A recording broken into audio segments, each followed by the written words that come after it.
li ci gën a fës ñeenteelu nit ñàkk bakkanam ci yëngu-yëngu yi ca Bignona moom xale boobu amee woon ni gaañu da bu mujjee faatu bi ci hôpital bu Ziguinchor wàllum yëngu-yëngu yooyu sax ci réew mi waa M2E teg nañ ci suuf kon bépp manifester bu ñu jàppoon diggante tey ak suba ñoom ñooñu nag daañ si janoog taskatu xibaar yi nag te ji ngir ci leeral kenn ku ne woon kilifa ci MFDC di kuréelu fippuy Casamance yi Kamougué Diatta amul yaakaar woote Ousmane Sonko woo fippuy Casamance ñu wér seen ngànnaay antu moom nee na nag gis na ci gàllankoor daa ngeen ko dégg ci biir xibaar yi askanu Ndakaaru ak kees rafetlu bu baax a baax dogal njiitu réew mi xoolaat couvre-feu bi def ko léegi minuit ba 5 heures du matin nee na nag couvre-feu bi sax lañ fa war a jëlee ndax gàllankoor yu mu leen di jural wàllu mbas mi di coronavirus yeneen juróom benn doomu aadama ñàkk ci seen bakkan waaye nag feebar bi jamono ji mi ngi wàcc kii di docteur Ousmane Gueye bu SNEIPS ne li ko waral moo di ne ñu ngi toll ci ñaareelu pic kon bu ñaareelu kon pic bi ci jàngoro ji kon dafa tàmbale di wàcc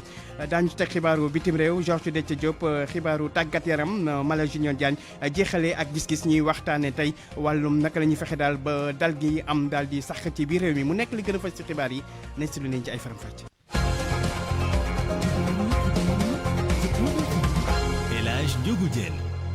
Abdoulaye Diop moo nekk ci machine bi mbokk yi ñu leen di nuyu dellu di rafetlu bu baax a baax seen ànd ak rajo Futurs Médias xibaaru digg bëccëg yi dañ koy door ak mbirum yëngu-yëngu yi am ci réew mi rawatina ca Bignona foofu nag am na beneen gune gu ñàkk bakkanam moom nag mi ngi toll ci fukki at ak ñeent dafay amee woon gaañu ci manifeste yi nekkoon ca l'hôpital waaye bik la mujjee faatu leeral yeeg Lamine Ba. limu ñi nga xam ne seen i bakkan wàdd na ci jàppante yi nga xam ne nemmeeku nañ ko diggante police ak manifestant yi ca Bignona ma ngi yokku bés bu ne biig ci guddi nag am na ñeenteel doomu aadama bi nga xam ne bakkanam rot na ginnaaw bu mu amee ay gaañu-gaañu yu métti ñu rawale woon ko ci service réanimation bu hôpital régional bu Ziguinchor moom nag moo ngi am fukki at ak ñeent di wuyoo ci tuuru Bourama Sagnan Silla ci ay xibaar yi nga xam ne jot nañ ko taatan nag moo ngi amee woon li nga xam ne moo di traumatisme crânien ab bal lañ ko jam loolu waral li ni mel tey ci suba nag ci hôpital régional bu Ziguinchor ñi nga xam ne Pastef lañ bokk ñu bëri ñëw nañu nemmeeku la nga xam ne xew na fa ñi naxarlu bu baax a baax ay sox yi nga xam ne teg nañ ko ci ay ndaw 5 heures du matin lañ ma woo pour ne ma Bourama Sagnan Silla Sagnan est décédé dafa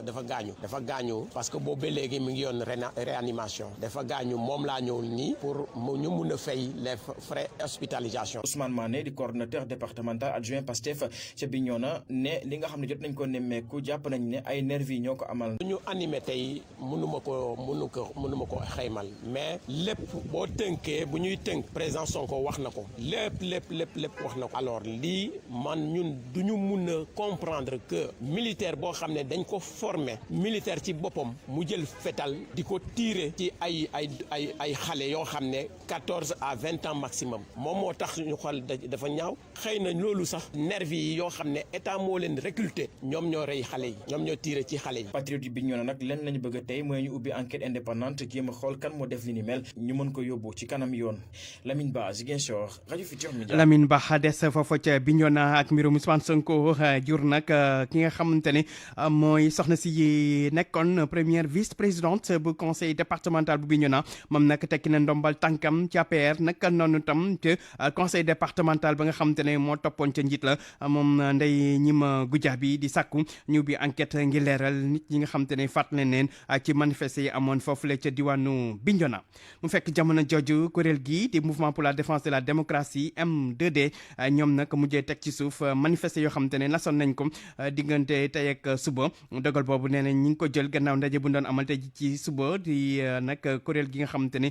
dafa mbaay organisation société civile ak ay parti yu bokk ci opposition bi mu tukkee nag ci bàyyi gu ñu bàyyi Ousmane Sonko daal di koy teg contrôle judiciaire maanaam yoon di koy may bët ci mbirum siif gi ñu koy jiñ ci digganteem ak Adji Sarr mouvement bii di mouvement pour la défense de la démocratie M2D daañu si janoog taskatu xibaar yi tey ji ci ngoon si bu 5 heures jotee lay doon ci makkaanu parti bi di Pastef jamono jooju nag askaay yi di kuréel goo xamante ni day yëngu ci wàllum diine ñoom nag rafetlu bu baax a baax ni jàmm ak ni xel yi dellu see ci réew mi ñoom nag méttitu leen li nga xamante ne xew na fii ak ñi ci ñàkk seen bakkan li ñu bëgg daal mooy waxtaan ba juboo te lu ñu mel bañ fee amati Mouhamed Nabi Silla. gannaaw ba ñu ñaawloo fitna ak musiba yi ñu dund ci Sénégal ci fan yi askaay bi imam Abdallah Sall jiite xamle ni war nañu jàngat ci lu ni mel dëgëral suñu nekkin ci jàmm. ci turu imam Abdallah Sall ibn Serigne Abbas Sall ñun de askaay jóguñu pour xas kenn jóguñu pour ŋàññi kenn waaye li ñuy ñaan mooy président de la république mu def ko jàngat na ku nekk di moytu di def lu lay ñaawe njort ci réew mi yëpp nag kilifa diine yi ñu continuer di ñaan nii nu ko defee noonu la ñu ngay ñaan lii gën a sax gën a baawaan. Mouhamadou Lamine Diarra amee kàddu ak wisaare ci biir askaay yokk ci ni kenn ku ne war na seetaat taxawaayam rawatina ñi ko seqoon. beneen bi nag ñuy ñaanal président mu continuer nii muy def ngir jàmm mën a ñëw dellu nag di ñaanal suñu frère opposant Ousmane Sonko moom itam mu gën a bokk si li nga xamante ni jàmm gi dana gën a ñëw peuple bi itam ñoom ñu dellu te ànd ak dal. askaay gën a dëggal yéene jàmm gu mu am ci réew mi xam le ni ñi ci doon dox tànk yu ñu mel war ñu bàyyi benn yoon ngir moytu fitna yi ñu dund ci jamono yile. RFM ci Ndar Géej Mohamed Nabi Sila. Mohamed Nabi Sila démb bi muy janoog taskatu xibaar yi gannaaw biñ ko bàyyee Ousmane Sonko woo way xare yu MFDC ñu weer ngànnaay yi fi ak juróom-benn weer su ko defee waxtaan ba juboo jàmm ju sax dellu ci ca Casamance waaye nag kenn koo xam te ne kilifa la woon ci kuréel googu di MFDC di Kamougué Diatta moom xel mu tey la ci am nee na nag fi mu toll nii li mu gis daal moo di ne conditions yi matalegul ngir nag jàmm ju sax foofu la ca diwaan ga rawatina na gannaaw opération yi nga xam te ne l'armée bu Sénégal mi ngi ko doon amal foofu la ca diwaan nga jamono yële ñu weesu ñu teewlu ko moom Kamougué Diatta. Je vois que la période dont. foog naa ni président Sonko warut a wax délai juróom-benni weer loolu dafa gàtt ci sama gis-gis dafa gàtt lool sax duñ ci mën a waxtaanee ak lépp lu ñu war a def ngir yegg ci fan war a yegg ci coow loolu. comme que gis nga ne app bi di 6 mois dafa gàtt ban app nga gis ne mooy bu baax. léegi nag kenn mënul wax ay waxi app ak yooyu ndax coow li dëgg la man ba ma ñibbisee Ziguinchor gis naa gouverneur gis naa directeur des finances ak waa gendarmerie waxtaan ci ak ñoom ba tax na sax lépp lu jëm ci wàllu bët gànnaaru Ziguinchor joojule lijjanti nañ ko ba miin yi dañ mu des nag yeneen wàll yi waaye faw nu xam ni coow li jeexagul ndax jamono ji ma jàppoon ngir dellu ca nit ñi waxtaan ak ñoom ci la l'armée bi dugg foofa daal di def ay yëngu-yëngal ba fi mu toll nii lépp pëccoo xawaat lépp dafa jaxasoo kenn mënul wax kii mooy kii wala kii mooy def lii loolu nag beneen situation la boo xam ni faw nu jàngat ko te wut ci pexe. justement pour jàmm ju sax jooju ngay wax ndax yaakaar nga ne ñii di combattant yu MFDC daañu nangu ween ngànnaay yi ni ko Ousmane Sonko sàkkoo ci ñoom. ñëpp ñu yee nekkoon ay way fippu di leen ngànnaay seen yéene mooy jàmm amaat ci dëkk bi dal ñu mën a dellu seen ay yëngu-yëngu waaye ak fii yëfi toll nii faak ñu xoolaat nu koy defee. léegi fi mu toll tembe ndax yaakaar nga ne conditions yi mate na ngir ñii di waa MFDC yi wér ngànnaay yi jàmm am. gëmuma ni loolu mën naa nekk de. mais je ne crois pas. mu nekkoon Kamougué Diatta nekkoon fii kilifa gu MFDC di kuréel fépp yu Casamance yi Malal Junior Diagne doon ñu tekkil ay kàddoom 1h tegal juróomi minute marché Tilène ak marché Sandaga. pour man RFM mooy rajo bi gaaw ci xibaar yu wóor. RFM xibaar yu wóor te wóor. ñu di teewlu xibaar yi ci RFM ñu wéy wax ci leneen jëm ci couvre-feu bi nga xam te ne njiitu réew mi démb daal di nay jogal daal di koy xoolaat léegi nag kon couvre-feu bi minuit lay tàmbali dem ba 5 heures du matin nekkatul kon 9 heures ci guddi jëm na 5 heures du matin ni mu amee woon ba fii loolu nag ñi di commerçant yi ñu ngi koy rafetlu ndaxte nee nañu mënatuñoo liggéey jamono ji ndax couvre-feu bi te gisatuñu client ñi nga xam te ne ñooy borom restaurant yi ak borom dibiteri yi ñoom tamit kontaan ci reportage Salima Taw. yeesalaat couvre-feu bi nekk xibaar boo xamante ni bu neex sénégalais yu bëri rawatina ñi nga xamante ni ñoom ñooy yëngu ci wàllum jënd ak jaay minuit ba 5 heures du matin heure bu baax bi la bu ñu sukkandikoo ci Aïssatou Maroon yore restaurant. dangay daw clients yi ñëw taxaw léeg-léeg sa njaay sax danga koy bàyyi noonu. couvre-feu bi niñ ko xoolaatee lu baax la Baye Omar xalaatee nu ni mel mu ni heure bu njëkk ba dafa taxoon ba mu daan am pertement bu bëree daawul gis ku mu jaay. jaay lu bëri de ko. non daaw ma jaay vraiment mu nekk lu doy waar lool métti lool métti lool ci Sénégal. waaw da ngay xëy doo jaay sax moitié xar da ngay xëy di jaay ay 3 kilos mu métti si ñëpp nag ñiy jaay commerçant yeeg yëpp ñiy jaay table waaw waaw fi ñu koy yóbbu moom baax na lool. ñu fekk ko ci buntu kër gi muy bale Aminata ni dafa daan jafe loolu bu wàccee mu am oto rawatina moom mii di ñibbi ci banlieue bi moo tax couvre-feu bi niñ ko xoolaatee waroon nañ ko def bu yàgg a yàgg. waaw nu ñu koy yokkee ma macha allah baax na si ndax nu ñuy liggéey dañuy guddee wàcc et puis boo demee doo am oto bala ngay yegg sa kër da ngay guddee nu ñu ko yokkee nii moom c'est bon Macky Sall moom lu mu def moom def na lu rafet arrangé na ñun ñi nga xam ne dañuy liggéey arrangé nañu vraiment lu mu def moom baax na dañ doon am jafe-jafe oto di njëkkanteeg yoon bi boo demee da ngay guddee yegg boo yeggee doo mën sax dem jëndi loo lekk wala da ngay fekk yëpp a tëj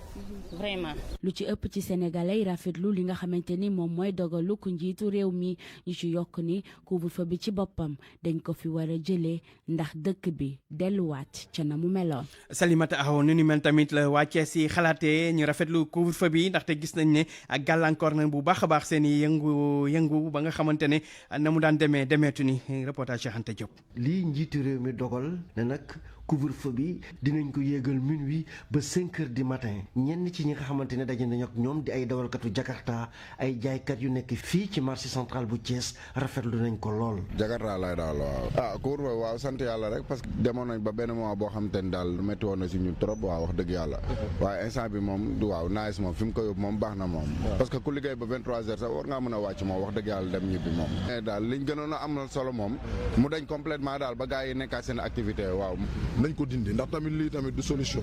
ndax taxawal na liggéey yu bari ndax ñun suñu activité yi ñu daan def ku néew sax daanaka guddi gi ci lañ daan suturlu fi mu ne yàqu. bitigi la bàyyi boo seetee tamit heure bi nga xam ne moom la ñu daan may heure boobu heure na ndax heure boobu da ngay gis fu ngeen ko commencé jaay rek yaay daawuñ jënd seen sago ñu daawuñ leen jaay seen sago waaw minuit bi moo wax dëgg yàlla baax na lool nag. soxna si ñi ngi dajoog moom mu yor mbuus di waaxu di dugg ci restaurant di Xadi Njaay wax na ne couvre-feu bi nga xamante ne dañu ko indi woon ci 9h ci guddi li mu yàq seen liggéey bari na lool. parce que ñun ñii liggéey restaurant guddi gi lañ mën a liggéey à part 18 gars yi dañuy tëj. waaye nag ñenn ci waa Thiès ñi ngi sàkku nag ci askan wi ñu gën a taral xeex bi jëm ci wàllu mbas mi topp digal yi bu ñu ko moylee feebar bi li muy gën di jolli dina tax képp kuy góorgóorlu bala ngaa jógati dina metti ci yow.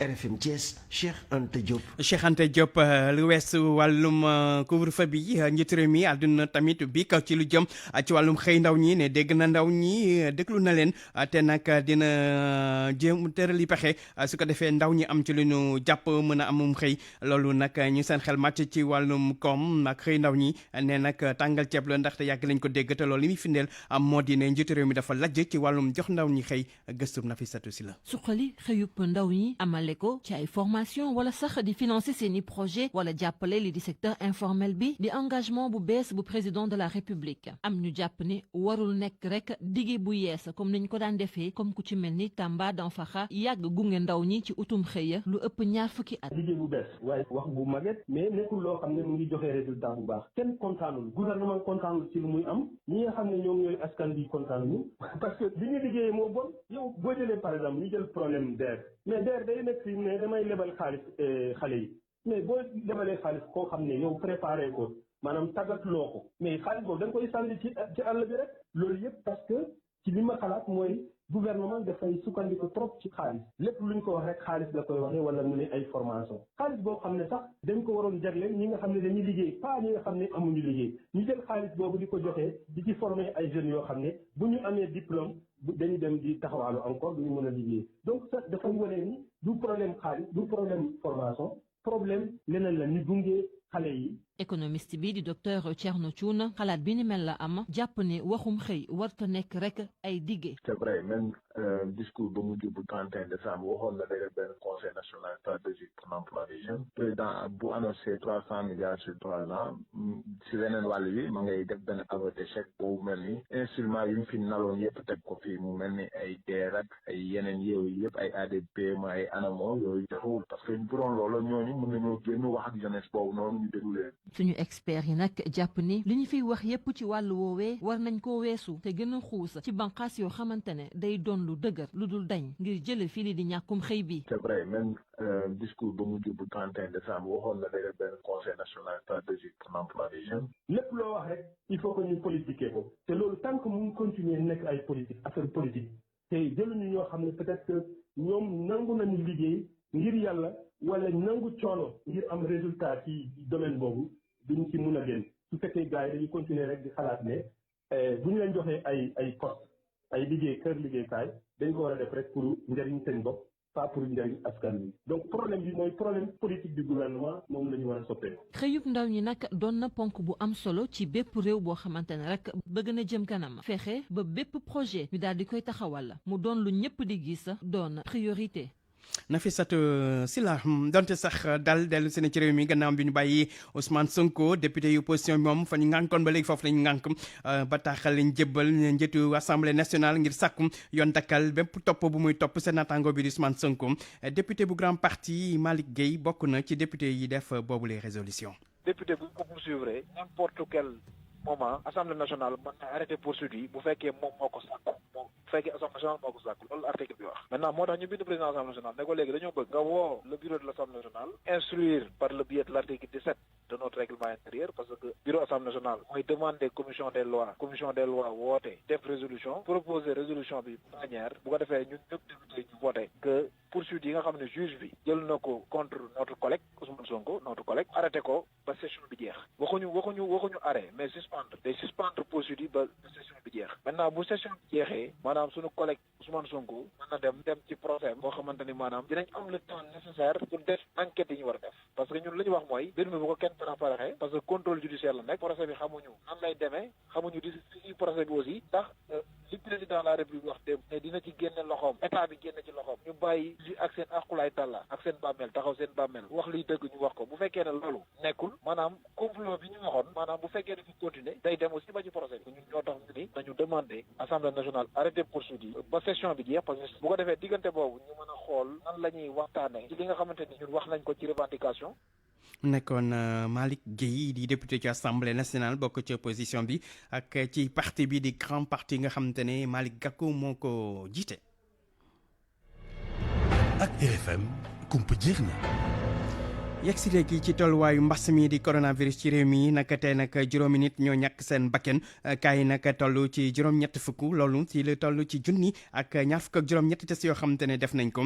cas grave yi nag toll ci fanweer ak juróom-ñett seetlu gi dina nag jamono ji lii di mbas mi ngi wàññeeku di dellu gannaaw bu baax a baax ci réew mi ndaxte fan yëpp daanaka lim ñi du takk loolu ne ki nga xamante ne mooy docteur Ousmane Gueye njiitu SNEIPS ne li ko waral moo di ne li nga xamante ne mooy lim bi gën a kawe ci jàngoro ji kon daal dinañ koy passé ci deuxième vague bi teewul nag mu leeral ni wàññeeku googu lim bi wàññeeku laalewul dara ak yëngu-yëngu yi ñu nemmeeku ci réew mi fan yi dañuy déglu leeral yu docteur Ousmane Gueye. li ñu war a wax rek amu jotewul dara ak lu jot a xew ci réew mi fan yi jotewul dara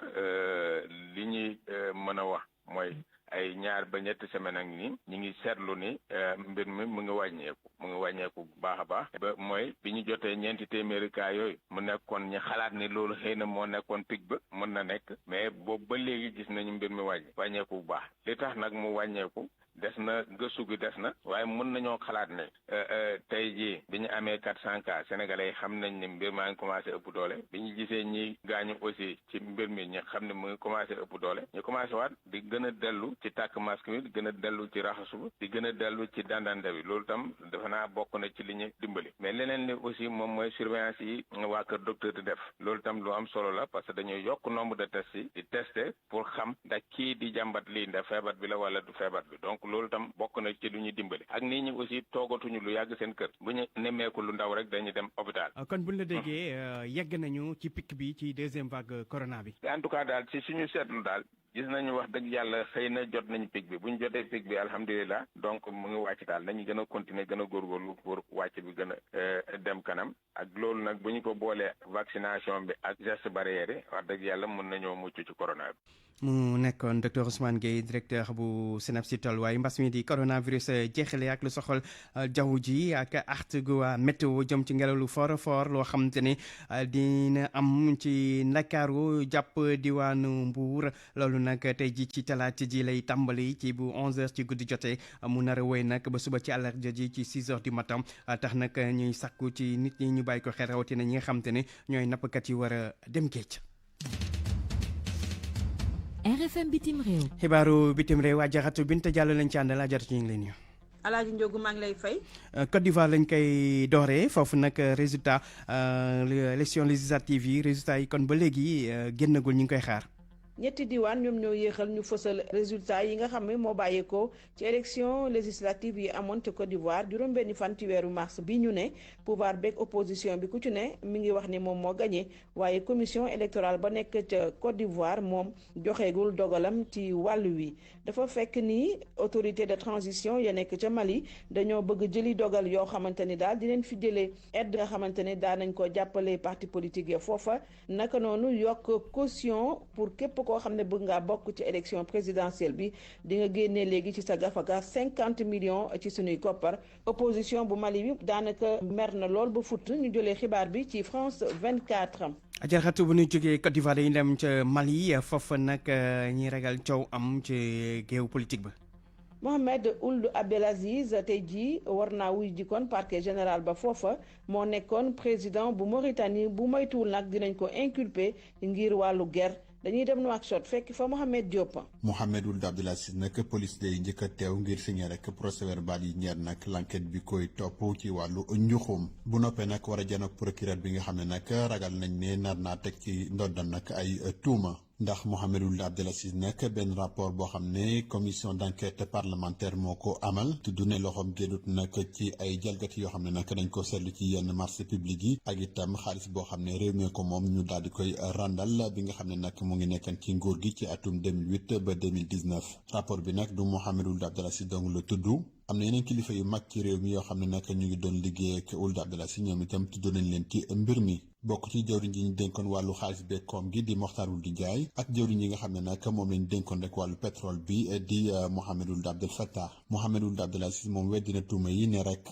dañ ko bëgg a tax rek ngir du mën a defati nag politique lii di ay awokam nag ñoom jàpp nañ ne kiiraay bi nga xam ne nag moom la amoon na ngir ne jiite woon na fi réew mi dañ ko rek mujj salfañe Mohamed Diop Nouakchott RFM. kon ajaratu Nouakchott lañ doon wax ca Mauritanie kon foofu nga xamante ne kon président ba fa ne woon woolu nañ ko te ba moytu sax daañu ko teg ay tuuma ndax wàllum guerre léegi kon ajaratu dañu dem ca Brésil Cour suprême daal di nay nenal daan yi ñu daanoon président ba di Lula da Silva taxoon sax mu tëdd kaso.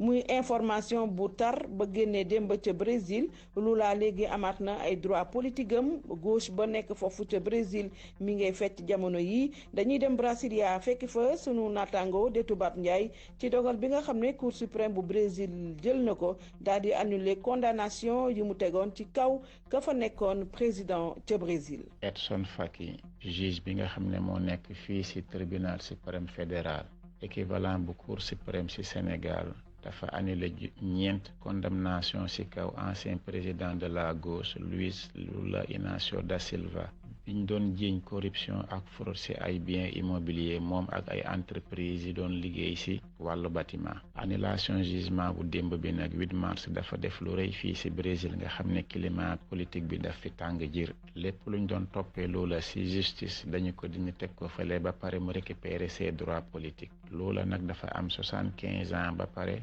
mun na nekk candidat élection 2022 face à Bolsonaro mi nga xam ne moo nekk actuel président de la République annulation jugement démb bi nag yëngal na parti de la gauche fii ci Brésil ñi nga xam ne ñu ngi jubilé déjà rek pour mën a gis Lula mu delluwaat ci arène politique bi annulation jugement bi nag dafa arrêté 7 ans de jugement ci Lula mi nga xam ne dañ ko tëjoon kaso pendant 580 jours entre avril 2018 ak novembre 2019 par juge bi ñuy wax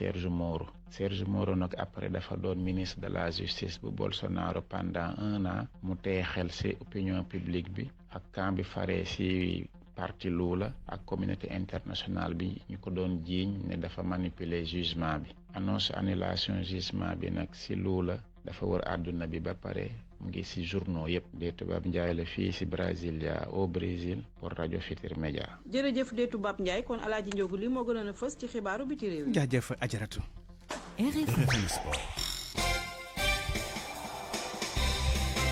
yegg si ci xibaaru tàggat yaram ànd ceeg Malal Junior Diagne maa ngi laa nuyu. maa ngi laa fay Alaaji Njogu. loo kaa doore. dana koy doore ak wàllu football. waaw CAF daal di neenal Coupe d'Afrique U17 yi nga xamante ne waroon nañ ko amal ca Maroc. ca Maroc dëggal ba jébbal nañu ko ñëpp ñu yëg koo démb loolu nag tax na ba ki ñu dénk wàllu tout tànk ci réewum Sénégal gi di Babacar Ndiaye nekk itam président nga FC ñàkk ko rafetlu waaye itam nee na fu mu toll nii Afrique moom dem football yi foofu ci wàllu compétition yi dafay métti ndax dañu tëj frontières yi faaw kon kuréel gi jël ay matukaay ngir ñu mën a fexe ba lépp mën a jaar ci lu ko moo ñu dakkal compétition yi Babacar Ndiaye président Teungueth FC président bu ñu dénk wàllu petite catégorie ci fédération lu ñu dégg. bi ñu jotee xibaar bi metti woon nañu trop ndaxte boo ci xalaatee xale yi depuis mu ngi mat benn at ba léegi ñu ngi dajaloo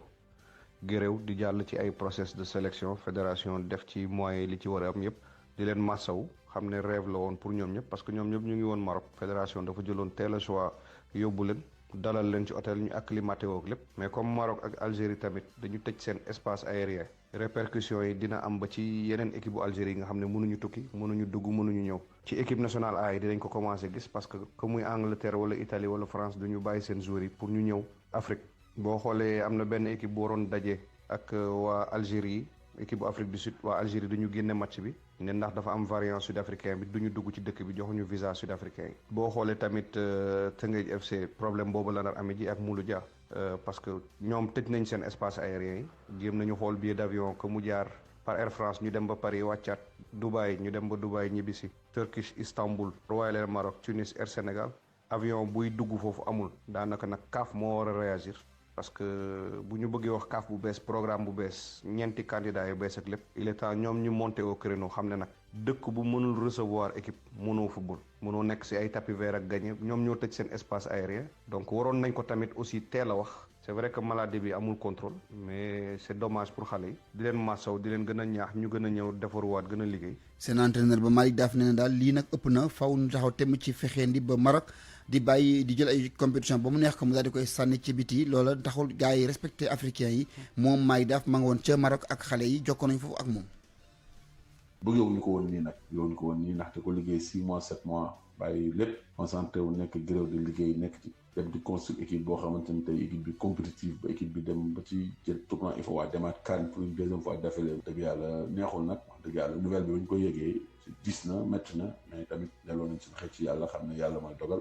di ko accepté vraiment waaw xale yi dañ ñoom bi ñu ko yëgee xaw na tiis xaw na métti parce que xale yi ñoom vraiment ñoom loolu football la ñu am parce que ñu bëri toog nañ 3 mois 4 mois demuñu école jànguñu parce que football la ñu am préparé nañu CAN dañ ko waroon préparé te amul nañu décision yàkkin ñëw def résultat bu kenn fu def Sénégal loolu moom seen mbëbët seen bëgg-bëgg la woon ku leen déglu ñuy wax chaque fois da nga xam ne ñoom pare nañu waaye nag comme nañ koy waxee jaam ak pexe yàlla dogal liggéey nañu pare nañu def nañ ñu war a def mais yàlla suñu borom ñu la ko dogalee donc fii la war a jeexee fii la war a yam donc je pense que ni kon dañ koy sant yàlla bu baax li ci des nag xam nañ koy waxee xam nga dina wax CAF ñu jël seen responsabilité rek jël seen responsabilité yi xam nga jël seen responsabilité jël décision yi nga xam ne moom nga jël parce que lii du yoon 2 CAN majeur ñu koy reporter wala ñu koy annuler c'est pas normal football dafa am yoon ay institution du ay caaxaan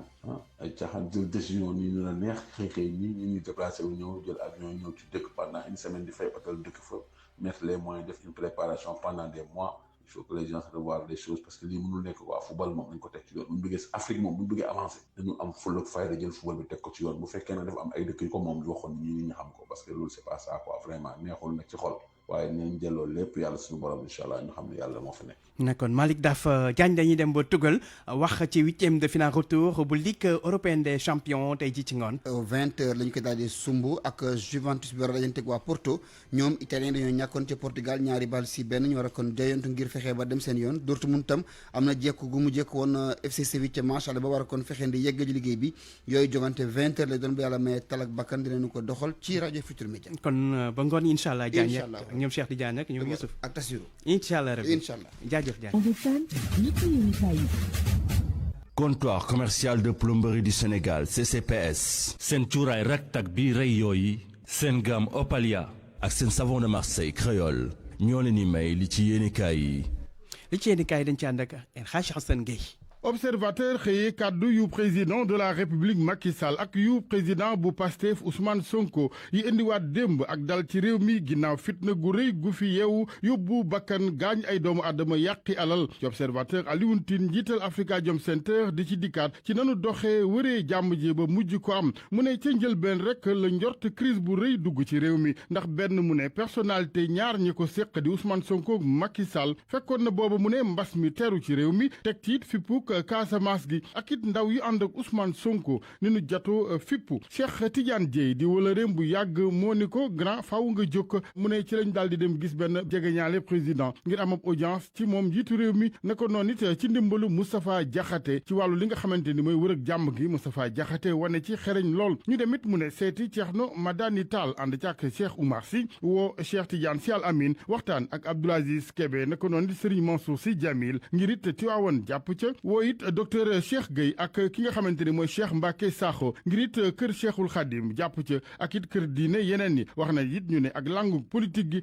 lépp nag ci kaw plateforme bi di jàmmi réew mi ba tax démb Sénégal am dal kilifa yi waneb sago enquête ne waaw waaye jàmm ji daanaka safewul ndax fekkoon na booba bakkan yu bari rot yàqu-yàqu yi na ko noonu it ñu bari am ci gaañu-gaañu bokk na ci tiis wi dal agent GIGN bi di Mohamed Ka mi ñàkkub loxoom ak kenn ci manifestant yu jawube bi nettali ci observateur ni ñaareelu balu fital bi bënne biir ba ci Le Soleil président Sall naan ca ndaw ñi xam naa fa ngeen waxee nangul naa leen seen yitteeku njaaxle ndax ñàkkum xëy ak it at ba fi mbas mi teeroog léegi sa ngëm loo leen Vox Populi ne gannaaw juróomi fan yi fitna sagoog ràññet li dikkaat na donte nag ci ay wi Sud Quotidien dafa gis ne démb président Macky Sall dafa jiital dal ci mbir yi waaye Ousmane Sonko moom daa solaat mbubbam opposant ba ma nga naan ci yéenekaay bi moom jiital Pastef askan wi ci boppam li ñu wone fan yi mooy tàyyi nanu lool ci li nga xamante ni mooy façon wu defin wu bon wu politique fii ci Sénégal yéenekaay bi di Le Mandat moom jàpp ne Macky Sall moo dellu ginnaaw Sonko foncé wutali ci moom Sonko source aané président Macky Sall bana ko ak attekat bi fas yéene nag taxaw ngir ndaw ñi génne ñetti téeméeri milliards ngir seenu xëy Ousmane Sonko moom yéenekaay bi ne door na révolution ba woo na manifestant yi ñu bañ a dem ca palais ba génne Macky Sall waaye nanu xaar ñu ne ba mandat bi jeex lim na nag juróom ñetti anam di condition yoo xam ne mu ne su matewul nguur gi du am jàmm ba 2024 Le Quotidien ne defante ba démb ci kàddu yi la woon njiitu réew mi woote jàmm xamle tontu yi mu fas yéene indil càkkutee fu ndaw ñi njiital Pastef moom mi nekk ci contrôle judiciaire di ci tuumal njiitu réew mi président Macky Sall di haute trahison sàkku démission laas ne bataaxal ba ndaw ñi yónnee ñoom président Macky Sall tàbbi na dëgg ci noppam ma nga naan ci yéenekaay bi moom njiitu réew mi gis naa ne effort yi ñu def yépp ngir seenam xëy ak formation doyul oyofal naa it couvre-feu bi président Sall ne Sénégal nag genn ak njaboot gi la démb ak taarix moo boole tënk ñépp ñu bokk genn ëllëg gi Libération moom ñëwaat ci janoo ba woon diggante Ousmane Sonko ak doyen des juges yéenekaay bi ne ndax la ko Sonko wax mooy amuma kóolute ci yéen ci justice boo xamante ni dafay aar ak a làq nit ñoo xamante ni ay rapport ñoo leen joxoñ juge bu ne ko tere naa la wax ci dossier bi Sonko ne ko ab complot la dossier politique la te dinaa ca wax kenn ci avocat moom Ousmane Sonko maître Ciré Clédor Ly ne li am daal mooy danoo libéré Ousmane Sonko ndax askan wi ci boppam moo taxaw jatu lànk ne kenn du ko jàllale La Tribune moom ba tey lu ñeel toolwaaye réew mi jàpp ne Ousmane Sonko mu ngi ci contrôle judiciaire di may gët gu ko yoon di may gët waaye président Macky Sall moom ci contrôle du peuple la ne maanaam askan wi ci boppam ñoo koy may gët mbëri làmb yi ci réew mi it ñoom àdduna ci tolluwaayu Sénégal